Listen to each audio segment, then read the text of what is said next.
परम पूज्य आचार्य गुरुवर श्री विद्यासागर जी महाराज की, परम पूज्य आचार्य श्री समय सागर जी महाराज की, परम पूज्य आचार्य सुंदर सागर जी महाराज की, परम पूज्य आचार्य विशुद्ध सागर जी महाराज की, समस्त मंचासीन मुनि संघ की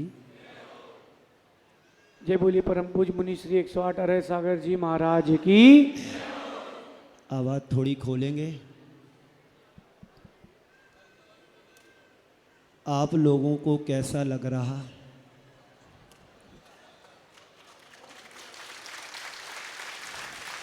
जितना अच्छा आप सबको लग रहा है, सच पूछो तो उससे अच्छा हमको भी लग रहा है। जब मित्र से मित्र मिलते हैं तो बड़ी खुशी होती है, और जब संत से संत मिलें तो आनंद ही आनंद होता है। ये जयपुर नगर मंदिरों से भरा हुआ है, अब संतों से भरा हुआ दिखाई देगा। ये धरा हमेशा से दानवीरों की धरा रही है, और इस धरा पर हमेशा इस धरा ने उदारता का परिचय दिया। हमें वो बात याद रखना चाहिए, जब भारत और पाकिस्तान का विभाजन हो रहा था तो जयपुर वालों ने पाकिस्तान से आई हुई भगवान को शरण दी। इसी धरा पर इतिहास के पन्ने जब हम पढ़ते हैं, पलटते हैं, तो एक नया इतिहास हमें दिखाई देता है। जब यहाँ के राजा जो भी रहे हो, शासन राजाओं का रहा, यहाँ पर सिक्कों के लिए स्थान नहीं दिया जा रहा था जलाने के लिए, तो यहाँ के दानवीर पंडित टूररमल जी ने कहा कि तुम मेरे से जितना भी धन लेना चाहो, पर एक व्यक्ति को जलाने के लिए जगह दे दो। तो राजा ने, यहाँ के राजा ने कहा कि मुझे सोने के खड़े सिक्के गाड़ करके दो, जितनी जगह में जलाना उतने सिक्के हमको दो। तो पंडित टूररमल जी ने कहा उतना भी मैं दूंगा। ऐसी जयपुर नगरी उदारता की नगरी रही, जिस धरा पर ए मुनि संघ आपको देखने के लिए मिल रहा। बंधुओं, समय बहुत बढ़ गया है। प्रवचन में रोज सुनाता हूँ और आप सब सुनते भी होंगे। आज प्रवचन सुनाने का मन नहीं है, सुनने का मन है। हमारे बीच में जब परमेष्टियों में मध्य परमेष्टि विराजमान हो, साधु संतों के मध्य में, तो सुनाना नहीं, बड़ों की सुनना चाहिए। बड़ों की सुनोगे, जीवन का कल्याण होगा। इसलिए सुनाना नहीं, सुनना है। पर आप लोगों की आदत बतलाऊं, बुरा नहीं मानना। आप रोज भगवान की पूजन करते हो, जोर जोर से भगवान को सुनाते हो, भगवान की सुनते नहीं हो। रोज बड़े उत्साह और उमंग से भर कर के भगवान को सुनाते हो, इसलिए तुम लोगों को सुनाने की आदत पड़ गई। अब चातुर्मास में, सुंदर सागर जी के चातुर्मास में, आदित्य सागर जी के चातुर्मास में सुनना है, सुनाना नहीं है। सुनाने में कल्याण नहीं, सुनने में उद्धार तुम्हारे जीवन का हो सकता है। एक प्रसंग सुनाकर के विराम दूं। भगवान महावीर के समय की घटना है। रोहिणी नाम का एक चोर था। उसका पिता अपने बेटे को बार बार समझाता था कि देख, तू भगवान महावीर के समूह शरण में नहीं जाना तू भगवान महावीर की बात को नहीं सुनना, वरना ये हमारा पुश्तैनी धंधा चोरी करने का चौपट हो जाएगा। बेटे ने पिताजी की बात को माना। ये बहुत कम बेटे बच्चे होते हैं जो श्रवण कुमार बन पाते हैं, वरना कंस की औलाद तो जरूर बन करके दिखाते हैं।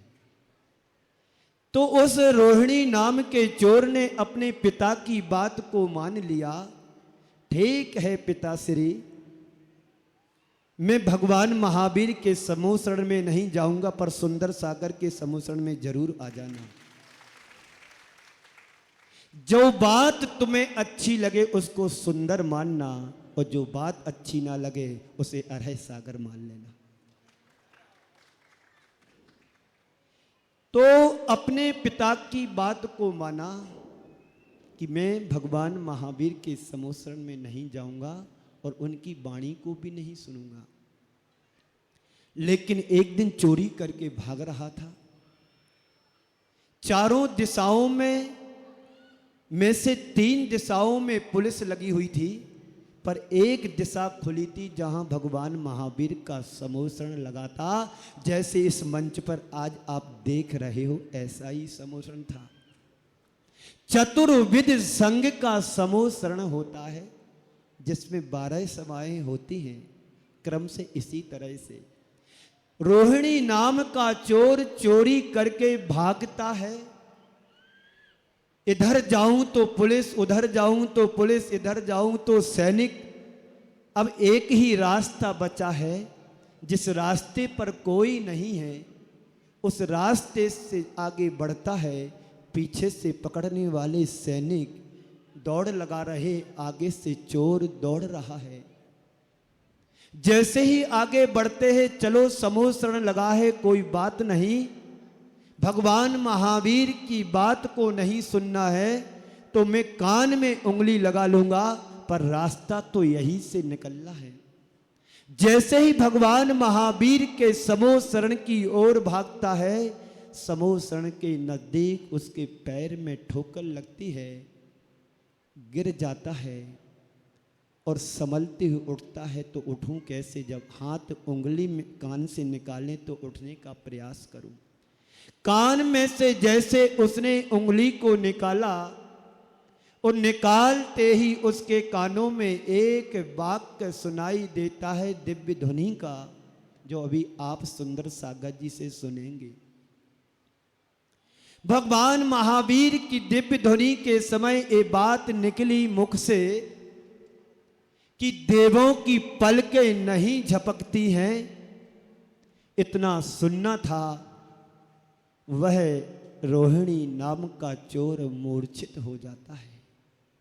पीछे से सैनिक पीछा कर रहे थे, उसको पकड़ करके राजा के दरबार में ले जाते हैं, और वहां ले जाकर के उस चोर को रखते हैं कि इसी ने राजघराने की चोरी की। वहां पर देवियां पंखा ढुला रही थी। उसकी मूर्छा को दूर करने के लिए जल से सिंचन किया गया। बेहोशी होश में बदली। आंखें खोलते ही स्वर्ग का जैसा वातावरण उसको दिखाई दिया। पूछता है कि मैं कहां पर आ गया। वहां के परियाजकों से पूछता है कि मैं कहां से आ गया हूं, कहां पर आ गया हूं। तो देवियां बोलती हैं कि तुम स्वर्ग में आए हो, पर ये बतलाओ आपने अपने जीवन में सबसे उत्तम कार्य कौन कौन से किए, वो आप बताओ, और गलत किए हैं तो वो बताओ। यदि गलत किया कुछ कार्य होगा तो तुम्हें नरक में भेज दिया जाएगा, और उत्तम कार्य किए होंगे तो स्वर्ग में और अच्छे स्वर्ग में भेजूंगा। इसी बीच बात करते करते उसने देवियों को देखा कि ये स्वर्ग बोल जरूर रही हैं, पर इनकी आंखें तो झपक रही हैं। ये उसने समझ लिया, और समझते ही उसने अपनी बुद्धि का सही समय पर सही प्रयोग कर लिया, और कहता है उसने अपने जीवन में जितने अच्छे कार्य किए थे वो सब सुना दिए और बुरी बात एक भी नहीं कही। और वहाँ से आदेश मिला कि तुमको स्वर्ग में जाना है, छुट्टी मिल जाती है। वो स्वर्ग में ना जा करके सीधा वहाँ से छूटता है, भगवान महावीर के समूह शरण में चला जाता है। भगवान महावीर के समूह शरण में जाता है और मन ही मन ये सोचता है, मुझे एक वाक्य ने मृत्यु दंड से बचा दिया। काश में भगवान महावीर के समूह शरण में जाता तो मेरा जीवन ही बदल जाता। बंधुओं, कब तुम्हारे जीवन में साधु संतों की बात काम में आ जाए। मैं एक शब्द हमेशा कहा करता हूँ, घर की बात कान से सुनो। ध्यान से सुनना, घर की बात कान से सुनो और धर्म की बात ध्यान से सुनो। घर की बात कान से सुनोगे कभी झगड़ा नहीं होगा, होने की नौबत आएगी तो टल भी जाएगा। और धर्म की बात ध्यान से सुनोगे जीवन में तर जाओगे, नहीं तो सड़ जाओगे। बस इन्हीं पंक्तियों के साथ मैं आप सभी को अपनी वाणी से विराम देता हूँ। आपके सामने आदित्य सागर जी को सुनेंगे, फिर उसके बाद परम पूज्य को सुनेंगे। इन 4 पंक्तियों से विराम देता हूँ। आंखों में अगर अरमान हो तो जहान तुमसे दूर नहीं। आंखों में अगर अरमान हो तो जहान तुमसे दूर नहीं। और पाँखों में अगर उड़ान हो तो आसमान तुमसे दूर नहीं। मंदिर की शिखर पर बैठ करके पक्षी ने एक गीत गाया। ध्यान से सुनना, कान से नहीं सुनना, नहीं तो गड़बड़ हो जाएगा। समीकरण सही बना के चलोगे, चातुर्मास में आनंद आएगा। अभी माता जी शायद बोल रही थी, प्रताप नगर में होना है, कीर्ति नगर में होना है, और ये क्या है, चित्रकूट में भी चातुर्मास होना, मैंने ऐसा सुना है। आंखों में अगर अरमान हो तो जहान तुमसे दूर नहीं। और पाँखों में अगर उड़ान हो तो आसमान तुमसे दूर नहीं। चित्रकूट के मंदिर की शिखर पर बैठ करके पक्षी ने एक गीत गाया। चित्रकूट के मंदिर की शिखर पर बैठ करके पक्षी ने एक गीत गाया। श्रद्धा में तुम्हारी जान हो तो भगवान तुमसे दूर नहीं। श्रद्धा में तुम्हारी जान हो तो भगवान तुमसे दूर नहीं। इसी मंगल भावना के साथ पूज्य गुरुदेव को नमन अर्पित करता हुआ मैं अपनी वाणी को विराम देता हूँ। बोलिए परम पूज्य आचार्य गुरुवर श्री विद्यासागर जी महाराज की, परम पूज्य आचार्य श्री समय सागर जी महाराज की, परम पूज्य आचार्य श्री सुंदर सागर जी महाराज।